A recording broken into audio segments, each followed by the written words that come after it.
There is a particular kind of silence that settles in after you finally walk away from a narcissistic relationship. And if you are honest with yourself, that silence is not peaceful yet.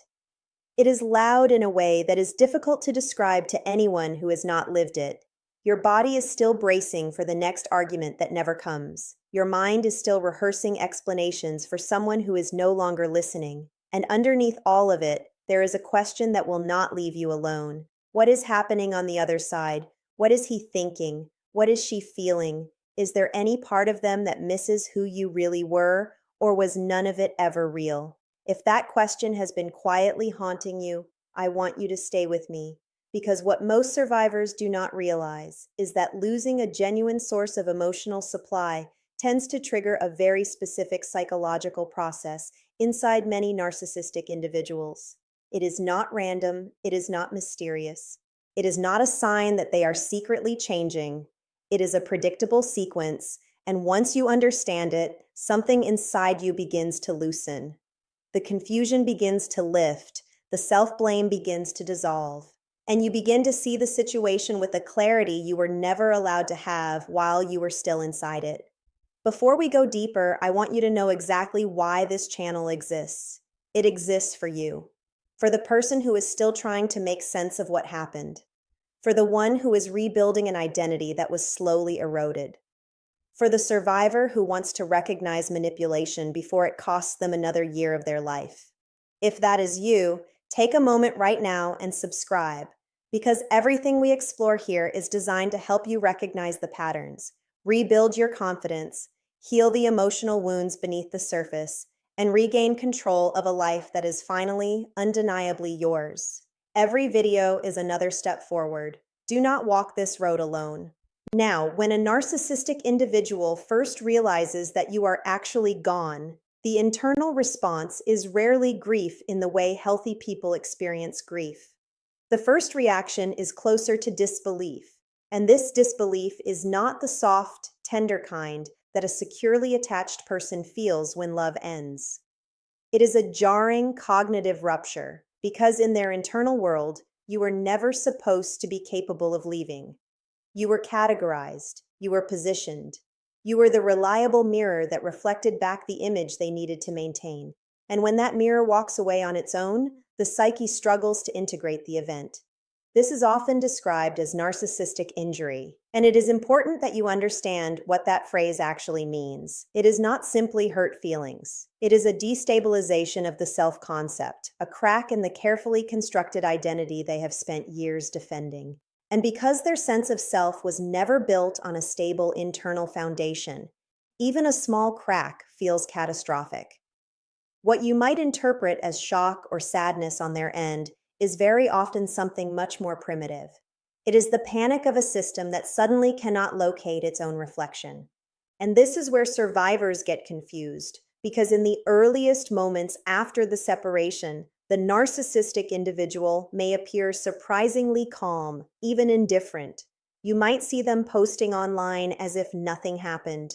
You might hear from mutual connections that they seem fine. You might even wonder if they ever cared at all. But that outward composure is rarely what it appears to be. It is image management, one of the most consistent behaviors observed in individuals with strong narcissistic traits. The public self must remain intact. The narrative must remain controlled. Any visible cracks would threaten the identity they depend on to function. So while your nervous system is in freefall, theirs is performing. And this is one of the most painful asymmetries survivors face, because you are grieving a real human being while they are protecting a curated image. Please hear this clearly. Their composure is not evidence that you did not matter. It is evidence of how much energy they must invest in not feeling what they cannot afford to feel.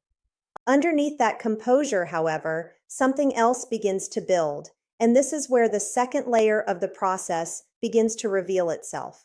Once the initial disbelief settles, the psyche shifts into a mode of trying to regain control.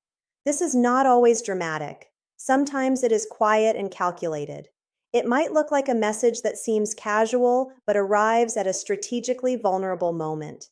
It might look like a sudden reappearance of warmth after months of coldness.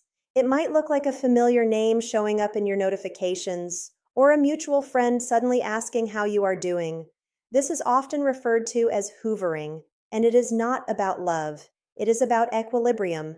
When a narcissistic individual loses a genuine source of emotional investment, the internal system experiences something similar to a regulatory collapse. They relied on you, not as a partner, but as a stabilizer, an external device that soothed the parts of them they could not soothe themselves. Losing that stabilizer creates a kind of emotional withdrawal, and hoovering is the attempt to restore the previous state, not to reconnect with you as a person. And this is where I need you to be gentle with yourself, because if you responded to a hoovering attempt in the past, that does not mean you were weak. It means you were human. Your nervous system had been conditioned through months or years of intermittent reinforcement, that unpredictable pattern of warmth and withdrawal that creates one of the strongest forms of emotional bonding known in psychology. Trauma bonds do not form because you were foolish. They form because your brain, in an attempt to survive an unstable environment, began releasing powerful chemical rewards during the rare moments of connection. Those rewards created a neurological loop that felt indistinguishable from love. Understanding this is essential because you cannot heal what you continue to blame yourself for. The pull you felt back toward them was not evidence of true compatibility. It was evidence of a nervous system trying to complete a cycle it had been trained to expect.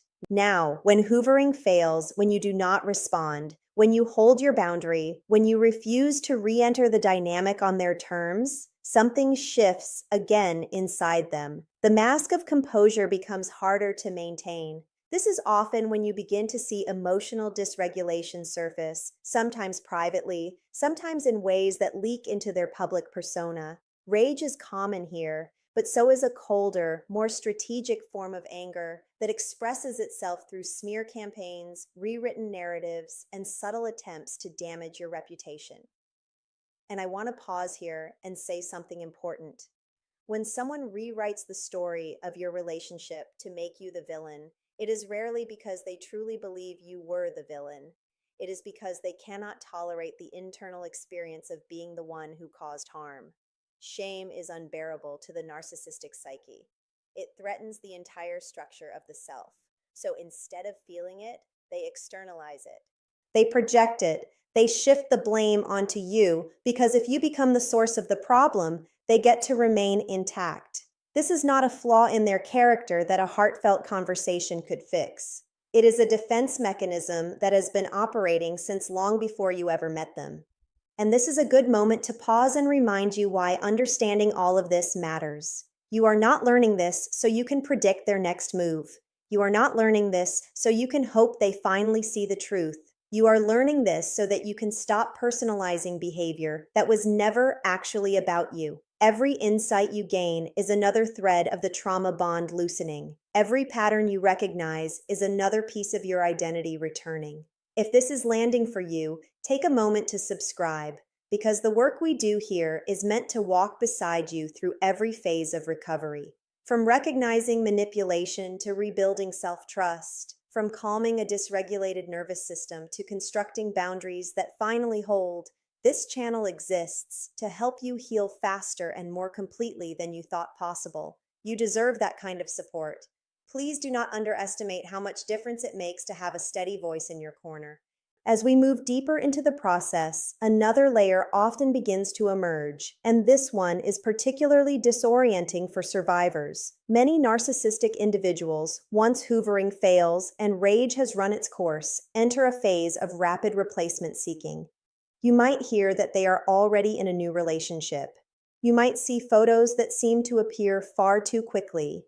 You might feel a fresh wave of pain that catches you completely off guard, because part of you cannot understand how someone who claimed to